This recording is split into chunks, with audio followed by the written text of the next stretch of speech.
Good evening, everybody. Today is October 16th, 2025, and we are here tonight with Donnie, and we are going to talk more about our credit program and how you can get negatives off your credit report and debts eliminated. And it's a really cool program. And we're getting a lot of positive results.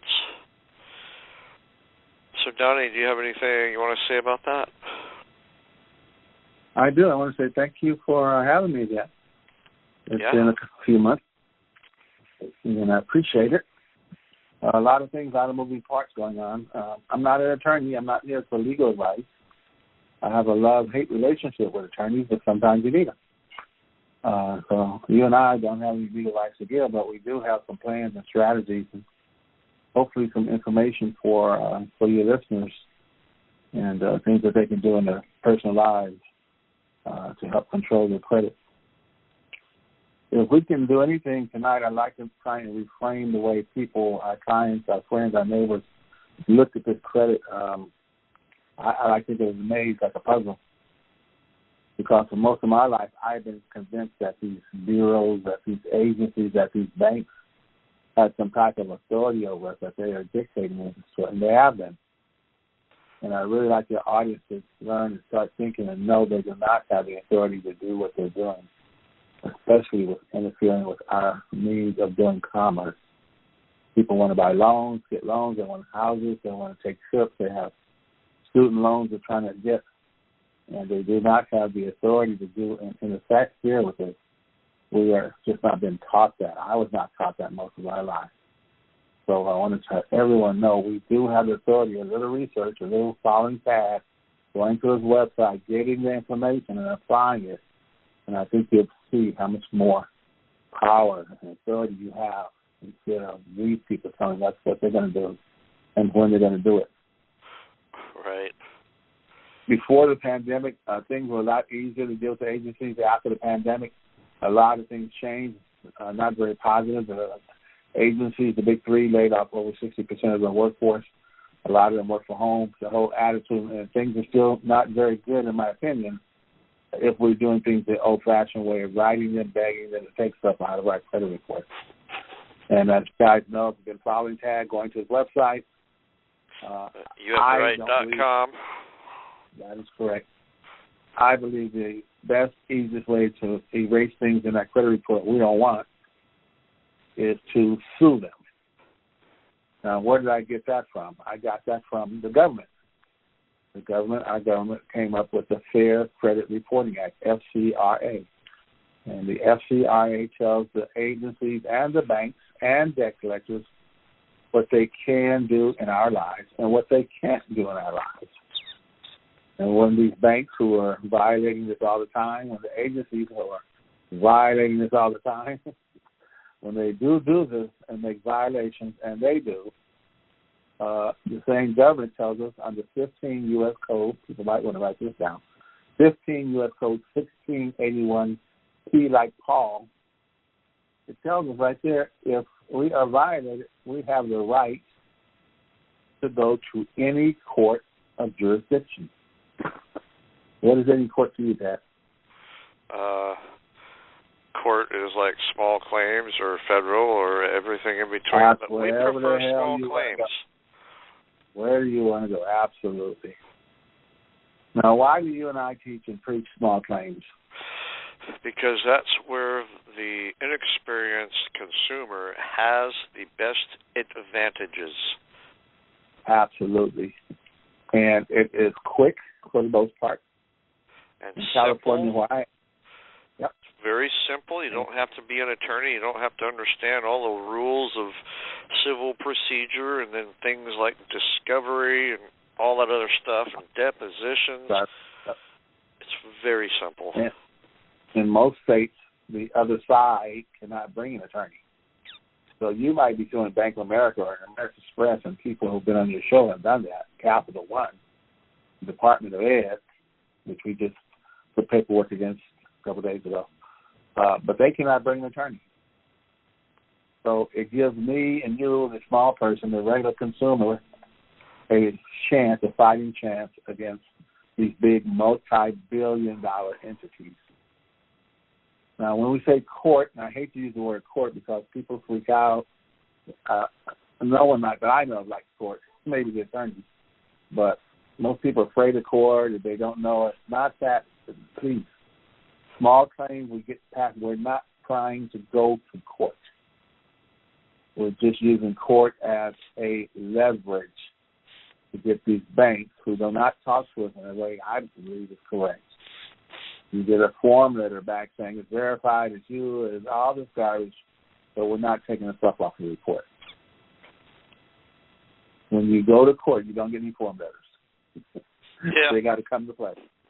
That's right. Now, as far as what we're talking is privacy, and privacy. The number one thing they are violating in our lives is our right to privacy.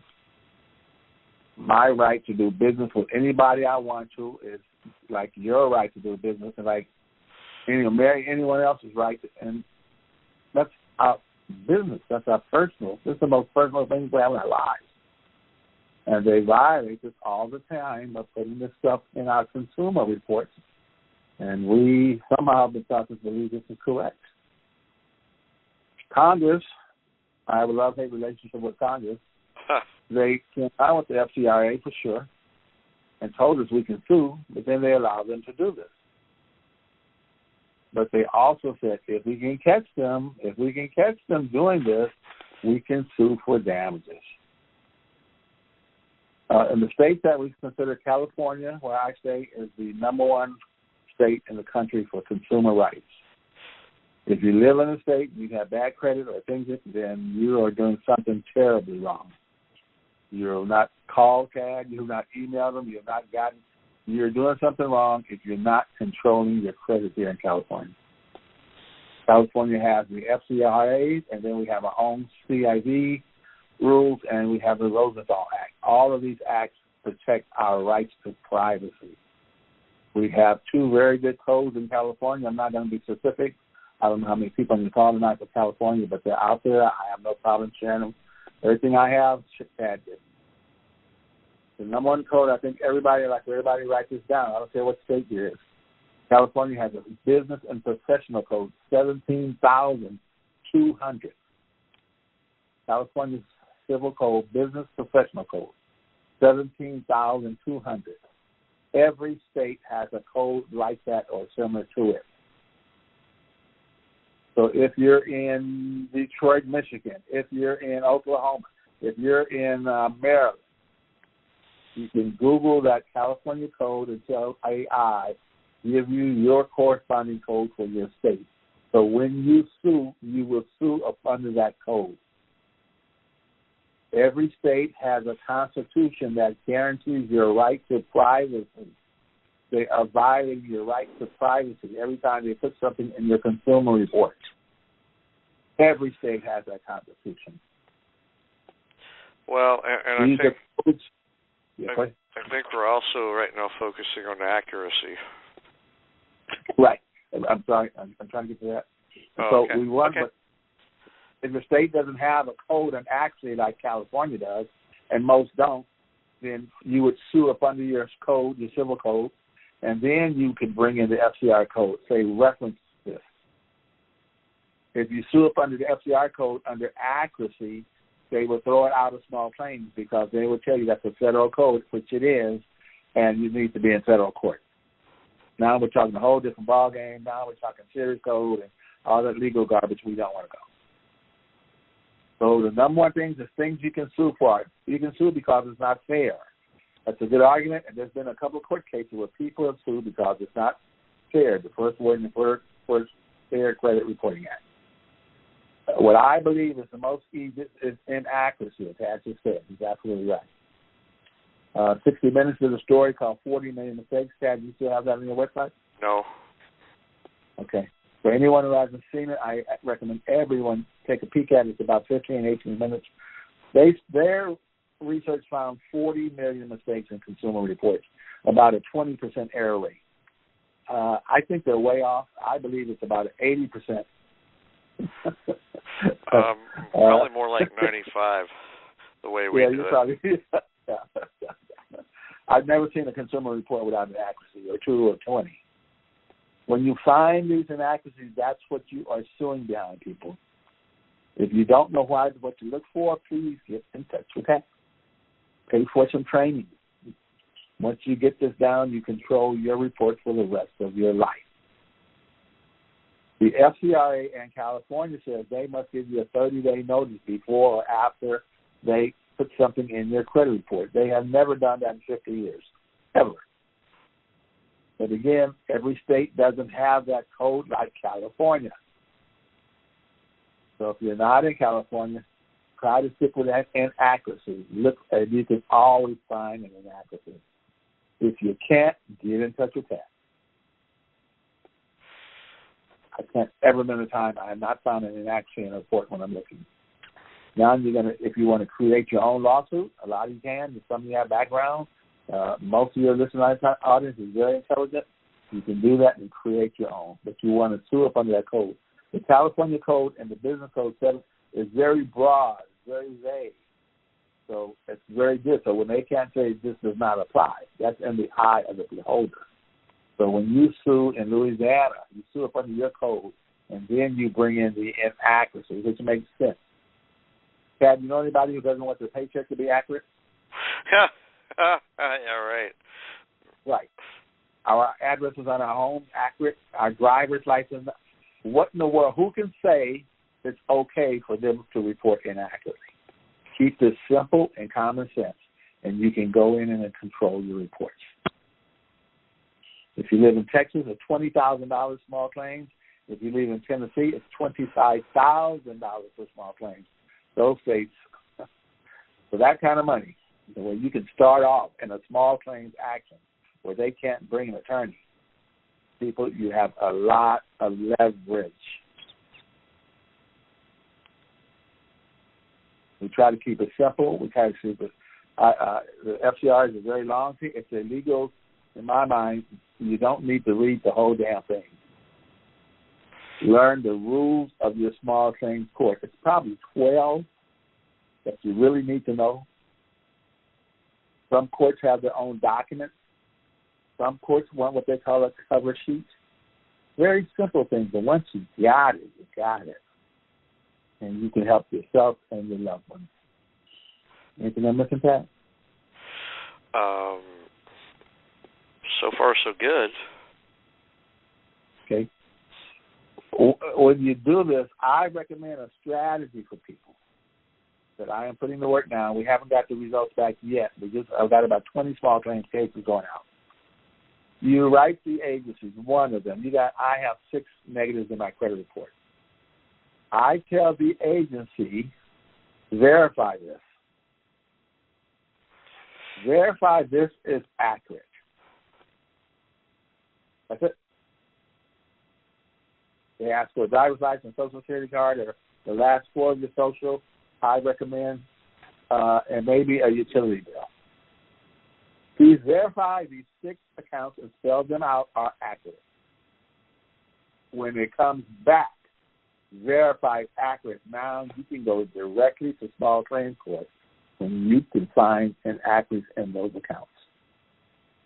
That means they lied. They did not do a reasonable, what the FCRA said, investigation.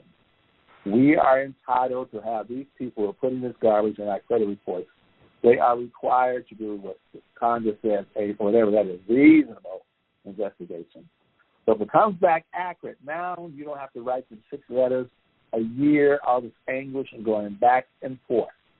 1 letter to the agency. Please verify this is accurate. Now, you should already found those inaccuracies. You don't point out to them.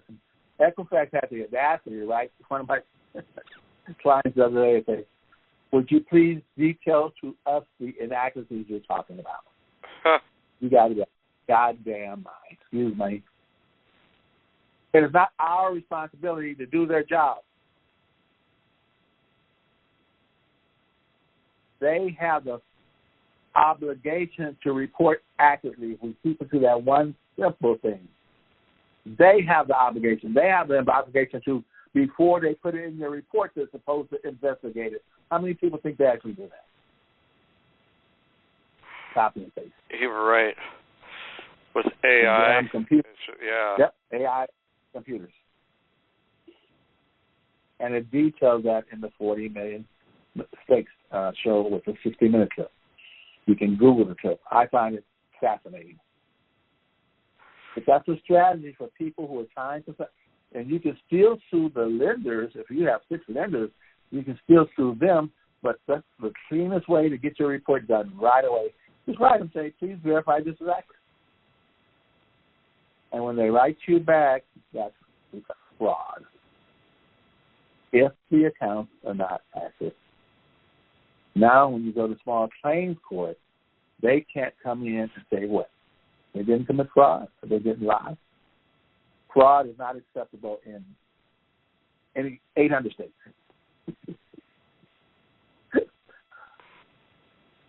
That's a very simple strategy for Tad's audience. The key is how to find and what to look for in the inaccuracies. The CFPB, you might want to write this down and go to Tad's website, May 6, 2022. May 6, 2022 publication stated there is what, Tad? May 6? No, go ahead.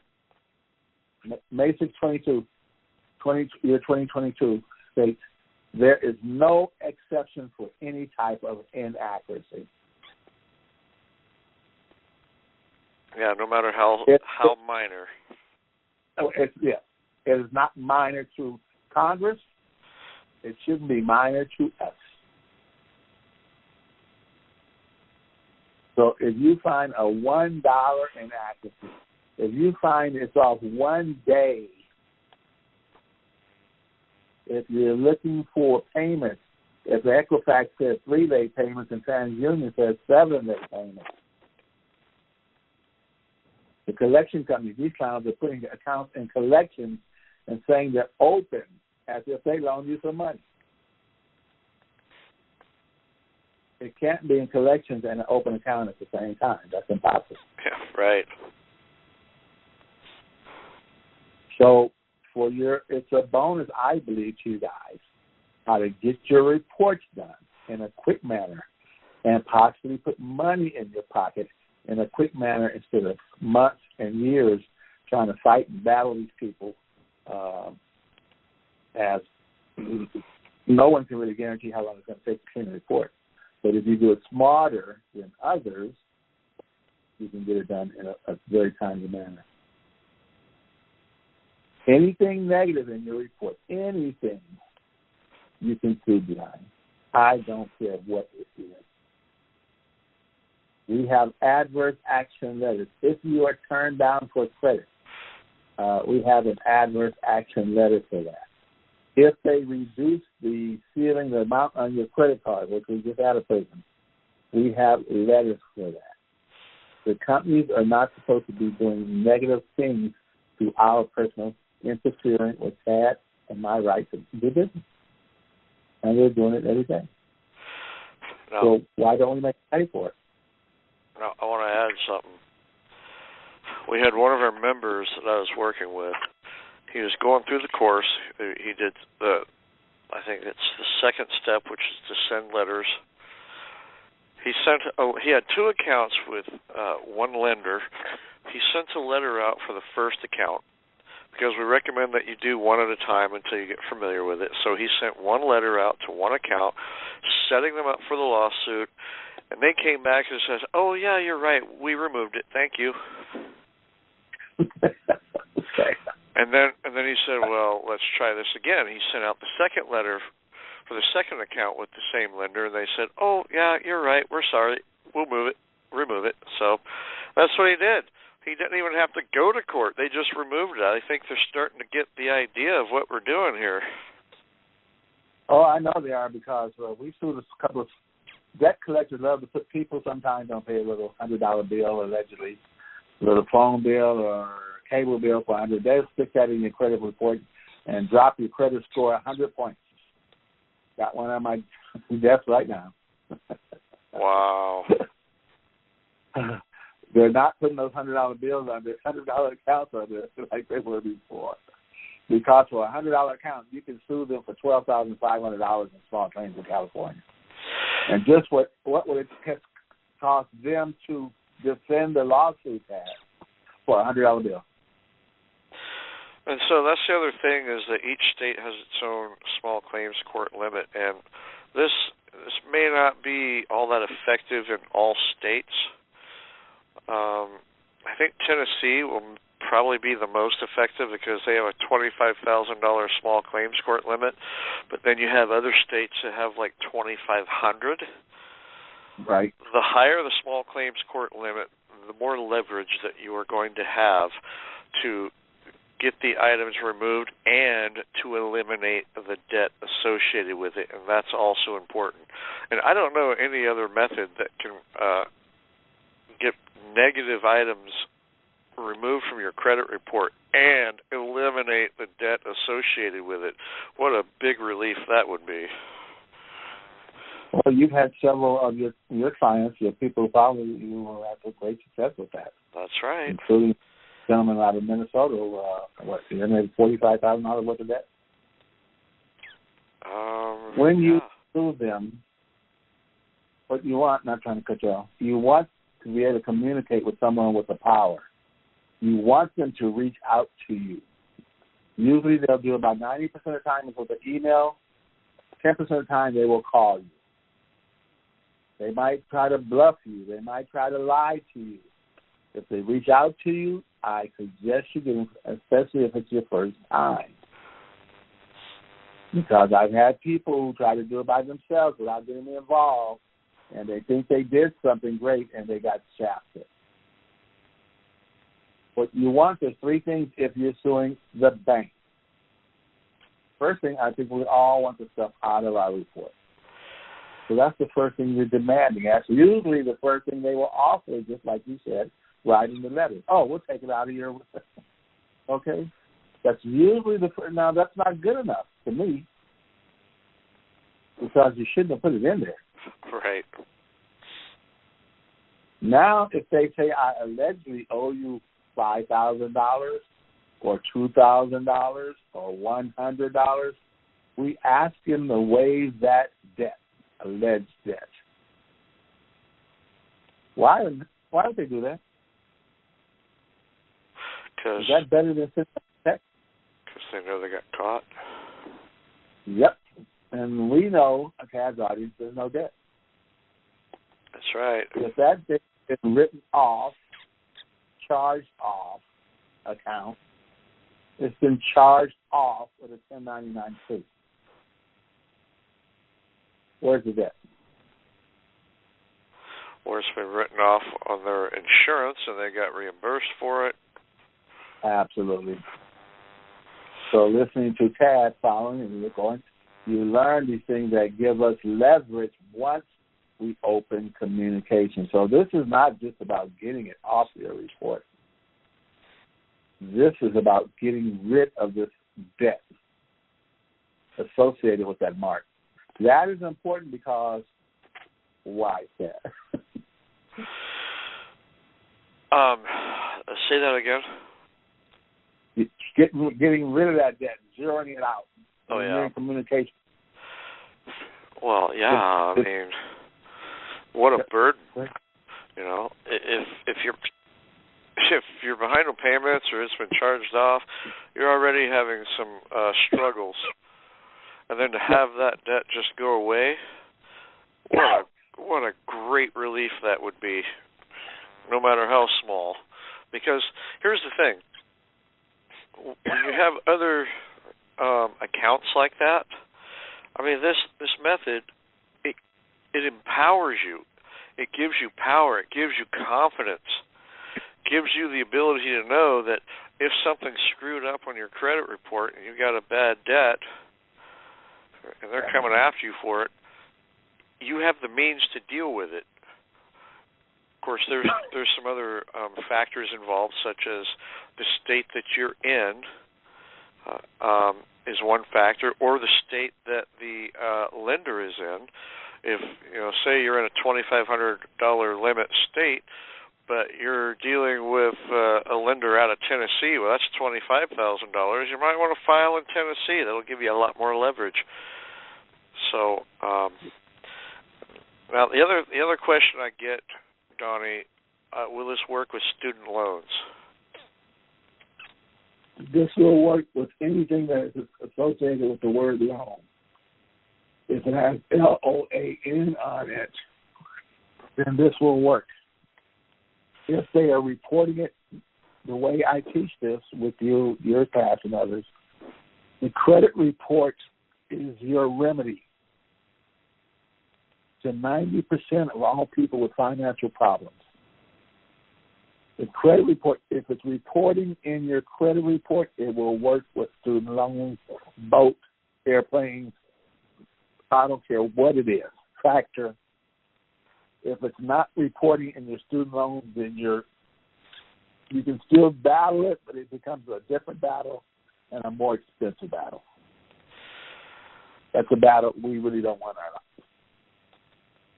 People, when you get open negotiation with a bank, you want to try to zero out that debt, because at some point they will come and knock on your door and sue you.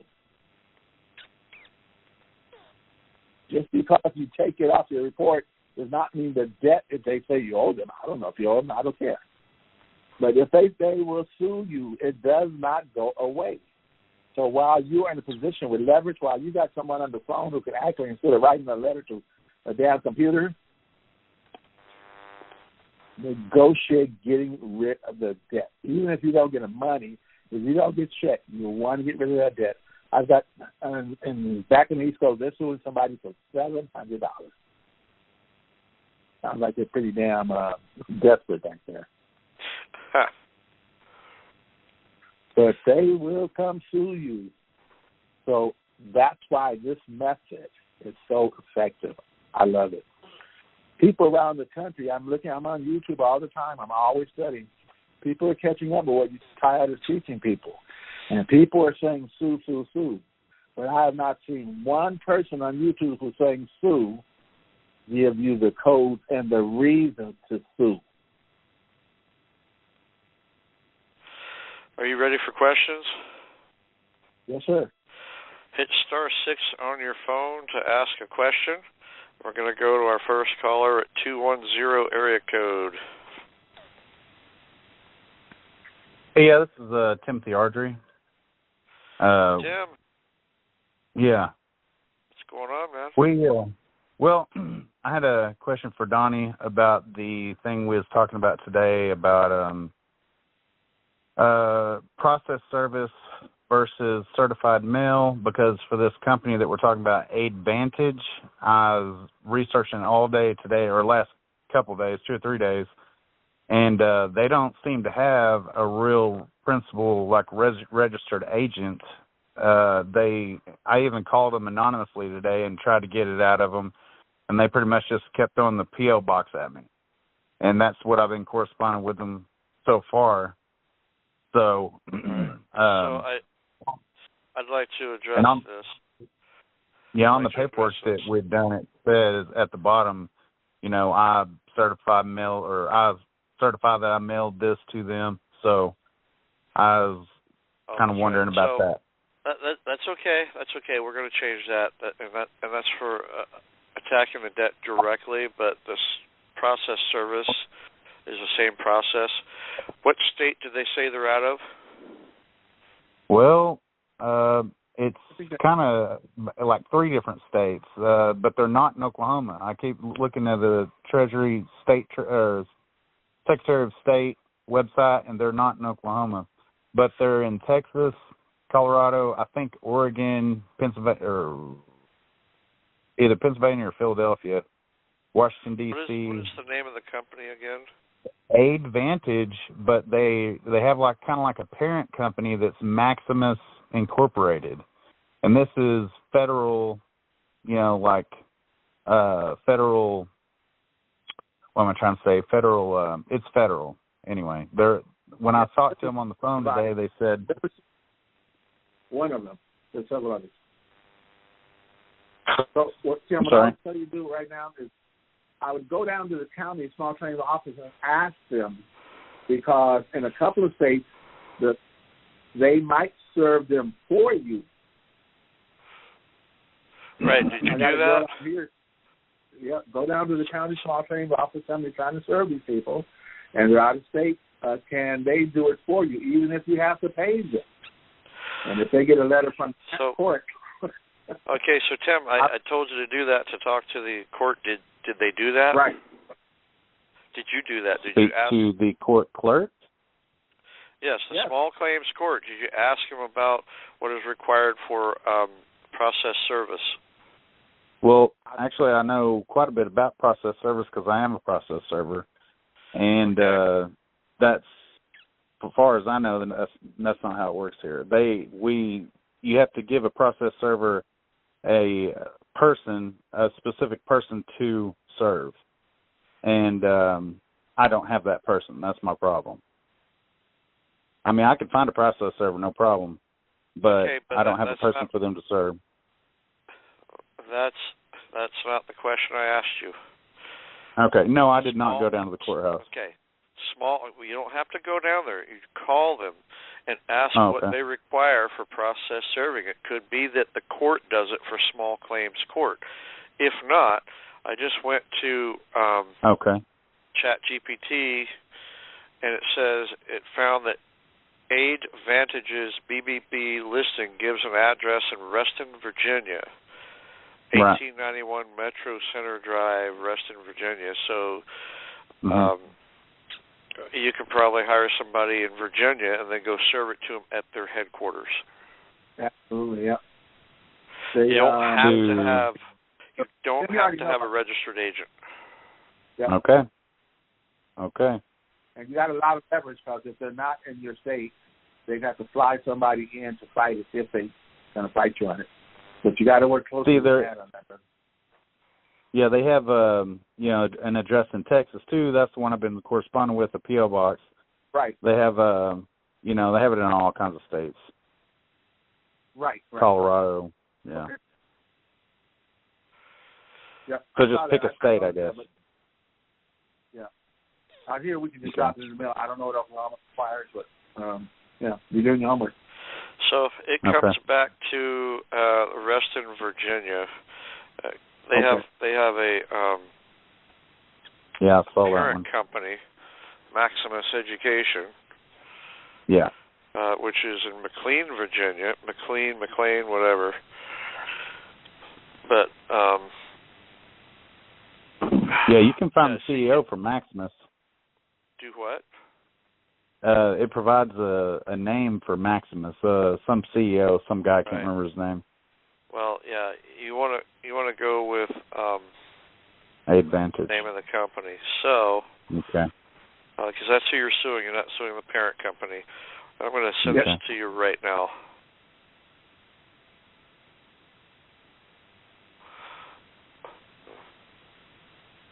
Okay, so I just give the process server the paperwork that we prepared there with the correct address and everything, and just pretty much instruction just to serve AidVantage. Well, you file the suit for one. Yeah. Right. Okay. And all that paperwork is part of your suit. So you go down to the court, you file it, and you get like 2 or 3 copies. You have the court stamp it, and then you find the process server in Virginia. You do a search, and then you send it to them and say, please serve them. And, of course, you understand how that works. They'll send it back and say, well, here you go, I served them. And then you go file that in the case and sit back and wait. Okay. All right. Any more questions? No, I think that's good. All righty, sir. Thank you. Okay, so anybody else have a question? Hit *6 on your phone. *6, and you follow the prompts. It's *6, and I think 1 or something like that. So *6 on your phone if you have any questions. And just another note about process serving, like we mentioned, some states, the court will serve it for you. So in other states, you have to make sure that that happens. So it really depends on where you are, and you have to find out. And the best way to find out is to call the small claims court and ask them. Yep. So a little due diligence goes a long way. So you guys, if you need help with your credit report, getting negatives removed, and you like what we're talking about, please contact me. This is Tad. Contact me through the website, youhavetheright.com. Just go to the contact link and say, hey, I need help with my credit report, and give me your phone number, and we'll have a talk and find out what's going on, and then see what we can do for you. Because I have a package deal that you get the membership and my coaching all in one. And hopefully we can get you on the road to settling your credit reports and getting back on your feet financially. So go to youhavetheright.com and check it out. So Donna, you got any closing remarks?